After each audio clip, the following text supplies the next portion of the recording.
కనీసం అవగాహన పెంచుకొని ఈ ప్రాంతానికి, రాయలసీమ ప్రాంతానికి అన్యాయం జరగకుండా చూడమని వాళ్ళకు కూడా విజ్ఞప్తి చేస్తున్నాను. మీరు చరిత్రలో మిగిలిపోవద్దు, మీరు రాయలసీమ ద్రోవులుగా ఉండొద్దని మాత్రం వాళ్ళకు కూడా విజ్ఞప్తి చేస్తున్నాం.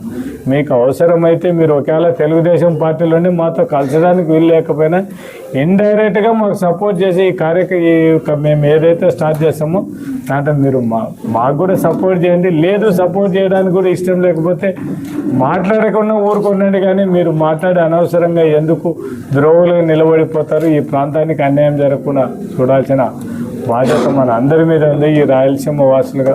కాబట్టి వాళ్ళకు కూడా ఒకటే విజ్ఞప్తి చేస్తుంది, మీరు ఎంతవరకు మాట్లాడేది కొద్దిగా మన ప్రాంతానికి అన్యాయం జరగకుండా ఉండే విధంగా మాట్లాడమని వాళ్ళకు విజ్ఞప్తి చేశాను. అదేవిధంగా తొందరలోనే ఈరోజే మనం ఎప్పుడు మేము జిల్లా మీటింగ్ పెడతామనేది కూడా డిసైడ్ చేసుకొని మీకు తొందరలోనే ఆ డేట్ కూడా చెప్తాం. అందుకు మా వాళ్ళందరూ కూడా, మా ఇన్ఛార్జీలు అందరూ కూడా దీని మీద ఖచ్చితంగా ఫైట్ చేయాలనే ఉద్దేశం ఉండడం జరుగుతుంది. జగన్మోహన్ రెడ్డి గారు చేసినది కూడా ప్రజలలోకి తీసుకుపోవాల్సిన అవసరం ఉంది కాబట్టి